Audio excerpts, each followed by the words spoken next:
Sister? Meet. How about friend? From Capcom and French developer Don't Nod Entertainment, Remember Me mixes Uncharted-style traversal with combo-driven combat and puts the ability to interact with memory at the core of its design. Last week, we visited the team in Paris, going hands-on with the game's first 2 missions.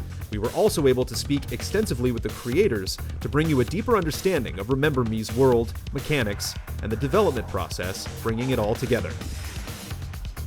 Cyberpunk, is always about identifying an interesting technological trend in today's world and then extrapolating it into the future. We decided to focus on social networks, the biggest thing since the internet. And we were like, okay, what could that be like in 70 years time, in 2084? And then that's when the idea of digitizing your memories came about, and that became like really Remember Me. The main idea of the project was to create a new civilization based on human memory management. Everything is kind of related to memory in the game. So we had to make a lot of research of how exactly the human memory is supposed to work. We know now for sure that every human being has more than one memory.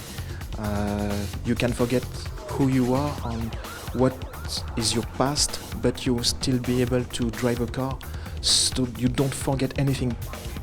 In this future, the memories you have can be digitalized, and so you take an organic form to something that is digital. So all of these informations had to be inside the music. I said, let's take an acoustic form and run it through an electronic processing and digitalize it. We don't use synth. We take this acoustic orchestra and we process it. So you would feel there is a synthesizers in the back, but it's not. It's the orchestra being processed. And this is how all the idea of this Neo Paris, this world, is based on. It's about, organism becoming digitalized. We ended up doing Remember Me in Paris, but in the beginning that was not what it was. The code name for the game was Adrift, and one of the main themes of that game was global warming. We thought about Asia, we thought about America, but all those places had been done, and we were like, well, why not Paris? We live there. Paris is an old city with a lot of history, a lot of past, and we wanted to keep the memory of Paris. So we tried to keep the old buildings, the sculptures, the foundation of the city, and we built the sci-fi elements on top of it. It's a perfect place to build, giant sci-fi structures upon, because the skyline is so flat, apart from the Eiffel Tower. So we have 3 big parts of the city. What in the beginning in episode 1 you are is the lowest part of Paris with what we call the leapers, which are just memory junkies that completely lost their mind. Then in the middle of episode 1 you go to a more upper version of the Deep Paris, where you have still where you meet Tommy in the leaking brain. You have still the poor guys, but they are still working together to survive. The low Paris is where the people are still okay, like humans. They are still kind of natural. So the contrast is that you start in a slum that is kind of dark and muddy, and you're like, oh, it doesn't look good, but it feels warm. And then, of course, when you go to episode 2, it's a more standard version of the city where the normal people are living, and you will see the very rich people later in the game in the high, what we call the high Paris. It is in Paris that had been created this new technology, the Sensen technology, the capacity to digitalize human memory. This gave Neo Paris the power to rebuild itself again, because it gave the city and people inside the city huge economical power. Since we wanted to keep the old feeling of Paris, adding a layer of augmented reality in front of old buildings was a good way to give contrast and to give this sci-fi feeling. So since in Remember Me everyone has a Sensen implant, so everyone has an augmented reality device in their mind, so the companies can flood people with advertisements. He worked hard with the narrative team in order to create a lot of fake brands in the future, and we tried to tell the story of the city with all these small details, like the advertising, but also with the graffiti, which tells a lot of stuff from the heroist. And we tried to bring all this together in order to get a good environmental narration. The two most important things you could say about Nilin is that, first of all, she's a memory hunter. She can enter someone else's memory and steal information directly from her brain. She's a member of an underground movement called the Errorist. The Errorist they don't believe in the Sensen civilization, or in fact they think they are a big danger in this kind of technology, and they're trying to fight it. Everybody's counting on you! The audience and the public in the Sensen universe, they have not been forced to be part of that. They are wanting to be part of this new technology, and they don't see the danger. Nilin is somehow a bug inside this city. She is like a glitch to the city. We wanted to reflect her glitch inside the music, so you're gonna have a violin string, a violin sustain, do like becoming digitalized, and then there's the glitch. That's Nilin. The second important thing about her is that she has lost her identity. Her memory has been wiped out at the beginning of the game. She's asking herself a lot of questions about who she is and who she were, on what everything is about. And that was, for me, on a narrative point of view, it was very important to create a main character who has no idea of what this world is about, because the player will be exactly in the same situation. We want the music to evolve as Nilin is herself evolving from becoming someone that is totally amnesiac, and she starts to understand what's going on. So the music starts to be kind of, brightful and okay to very dark because of the story. Even if the general mood of the game, not the game but this universe, is quite dark, I hope there is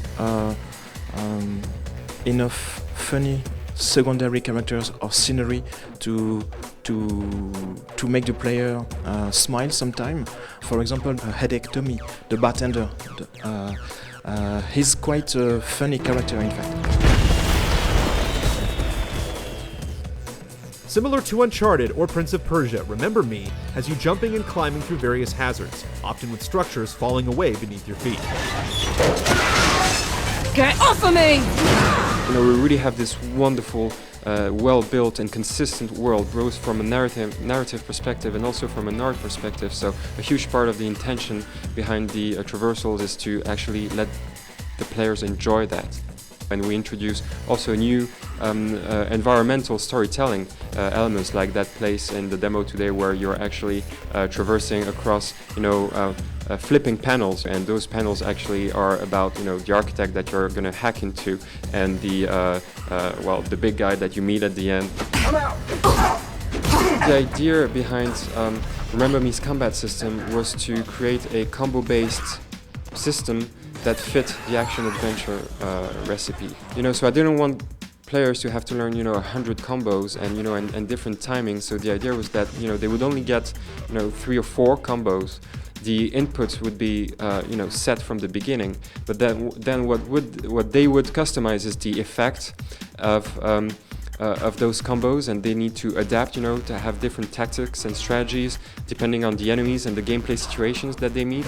Each combo is built with slots to equip with unlockable elements called presents. The farther down a string a present lies, the more effective it is. There are power presents to do more damage and regen presents to recover health. Special attacks can be used more frequently by equipping cooldown presents, and later there are chain presents, although they weren't available for us to try in this demo.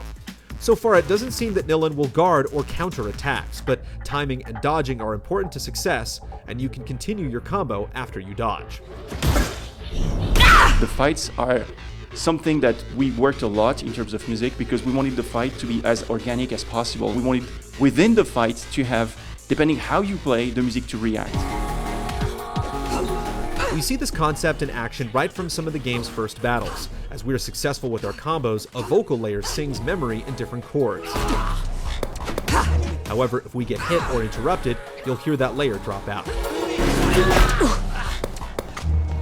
Of course, we have, so for fights, this connection, but for other fights, we have no connection. Or sometimes it's like different phases, because we didn't want to normalize the experience of the gamer. It's the same mechanic, but the feeling's different. Dealing and taking damage fills a focus gauge to unleash specials like Sense and Fury, which lets you freely unleash quick attacks. Plus, doing consistent damage to an enemy puts them in a daze, giving you an opportunity to finish them with a memory overload. There is no blood violence in the game, but we really wanted the memory overload to be powerful and still very violent.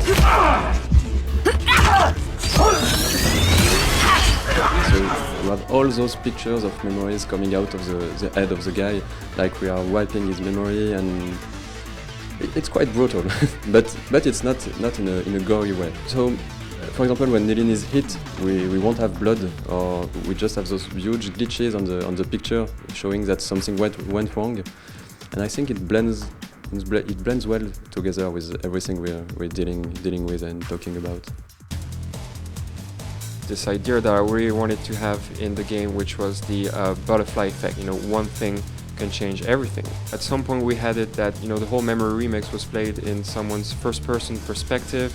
There was no text on the screen. You had to pretty much guess everything. And actually, when we tested it with different people, we realized that being able to elaborate some expectation about what your interaction was going to do with that line of text, and then be surprised or be deceived by what happened with it. If you had more freedom, the pacing was just not right.